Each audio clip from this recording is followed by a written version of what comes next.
Video game controversies can feel like the end of the world. In fact, it seems like every year there's a handful that completely send the internet into total meltdown. Sometimes, though, the reactionary approach to change can lead to things being blown way out of proportion, and in hindsight, these controversies weren't anywhere near worth all the fuss. I'm Josh from WhatCulture.com, and these are 8 video game controversies we were all wrong about. Number 8, God of War's everything. While God of War 2018 instantly became viewed as one of the best games of the generation so far when it launched, a good chunk of fans would have balked at the idea of that result happening when it was first revealed. Though seeing Kratos again after so much time away, stunningly rendered with the power of the PlayStation 4 Pro, undeniably brought the chills at E3 2016, the new direction for the series the trailer promised became an immediate point of contention. Atreus as a companion was the most obviously controversial new element, with fans questioning how fun it would actually be to look after a child for the entire game, and highlighting just how damn annoying the character was in those early trailers. It wasn't just him though, pretty much every new addition became a point of contention. The new, more mature tone, the over-the-shoulder perspective, the new main weapon, and the shift from Greek to Norse mythology. The series had strayed far from its roots, but fortunately the finished product showed definitively why it was the correct choice. Number 7, Call of Duty's sci-fi phase. It might be difficult to remember now, but Call of Duty embracing sci-fi wall running and double jumps in Advanced Warfare was thought to be the savior of the entire franchise, finally breathing new life into a formula that had been stagnating for a while. Of course, it didn't take fans long to tire of the new sci-fi elements, which were admittedly a response to the futuristic focus of other shooters in both the single player and multiplayer. This came to a head with the announcement of Infinite Warfare, whose revealed trailer received an astonishing amount of downvotes, becoming one of the most despised Call of Duty installments ever. It had its fans, of course, but by taking Call of Duty into space, Activision alienated those who craved for a return to the boots-on-the-ground days of old. Not even Jon Snow could save it. I don't want it. Fans were perhaps right to respond negatively to Activision refusing to diversify their brand and barrel headfirst down the sci-fi route, but Infinite Warfare didn't deserve to be caught in the crossfire. Boasting one of the most innovative and interesting COD campaigns in years, there was so much to love about the title, from the story to the characters to the added freedom in the gameplay. Fortunately, now that COD has returned to its roots, Infinite Warfare can be appreciated as the hidden experimental gem it always was.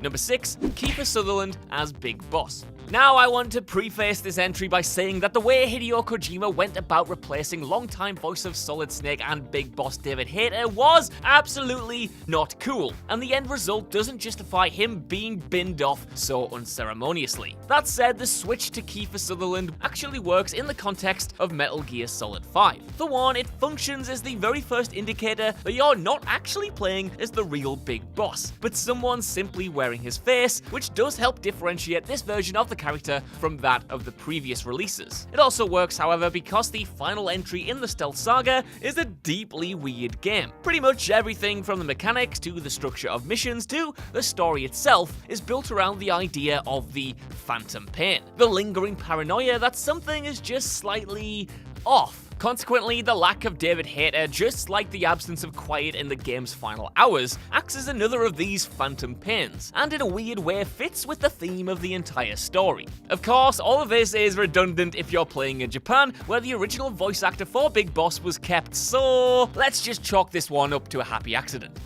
Number 5, GTA 4's realistic gameplay. Despite being critically one of the highest rated games of all time and selling like damn hotcakes back in the day, the legacy of Grand Theft Auto 4 is a little strange. That's because instead of embracing the open world anarchy of the previous titles, Rockstar instead tried to make GTA 4 far more realistic than its predecessors. Sure, it still had its wacky moments, but the world of Liberty City was programmed to be as authentic as possible, right down to NPCs having their own routines and characters as feet connecting to every single step on on a staircase. That also meant, however, more so-called realistic gameplay, particularly when it came to the handling of cars. Unlike previous titles where every vehicle controlled like you were playing Burnout, here the cars had weight, and you couldn't just drive down the street at 100 miles per hour and handbrake turn around every corner without bursting a sweat. However, in a post-Red Dead Redemption 2 world, Rockstar's previous attempt at a more methodical, purposeful style of play can, in fact, be appreciated. These little details put Rockstar's world light years ahead of the competition,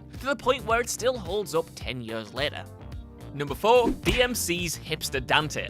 The redesign backlash to top all other redesigned backlashes. When Capcom unveiled DMC Devil May Cry, fans hated everything about it. While the fourth game made the contentious decision to move away from main protagonist Dante to newcomer Nero, it still had its fans, but sadly didn't sell the amount the publisher expected. Consequently, they went back to the drawing board in an attempt to broaden the appeal of the franchise, rebooting it with more Western sensibilities in order to cash in on mainstream trends, which were very much rooted in darker, grittier characters and narratives. In came the new Dante then, an annoying asshole who looked like he'd stumbled straight out of my wardrobe from 2005. A terrible replacement for the previous version of the hero everyone knew and loved. It was a needless change, but looks weren't what made DMC such a beloved franchise in the first place. It was the combat. Fortunately, Capcom absolutely nailed that element in the reboot, as well as the story, levels, and, pretty much every other element that makes up a game. Yeah, tossing aside the older lore wasn't great, but DMC was still a hell of a good time, and the new Dante wasn't all that bad